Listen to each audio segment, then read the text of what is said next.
Welcome back everyone to another Apptech Guru tutorial. In this video, I'm going to show you how you can download and install the Shotcut video editing application on your PC. So let's get started right away. First of all, open up your web browser, and now you can just type in shotcut.org within your address bar and press enter. This will take you into the official Shotcut website. From here, you can click on the download button, and within the download page, you will see different options depending upon your operating system and your processor type.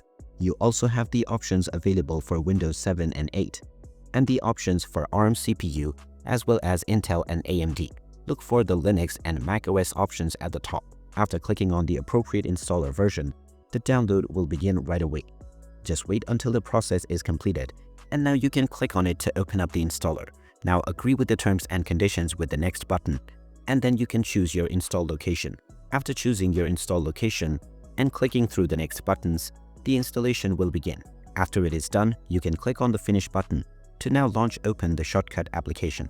And now, you can start making your edits right away within the Shotcut app. So there you have it. That is how easy it is to download and install the Shotcut video editing application on your PC for free. If you find this video helpful, don't forget to hit that like button and subscribe to our channel for more useful tips and tutorials. Thanks for watching, and I will see you again in the next video.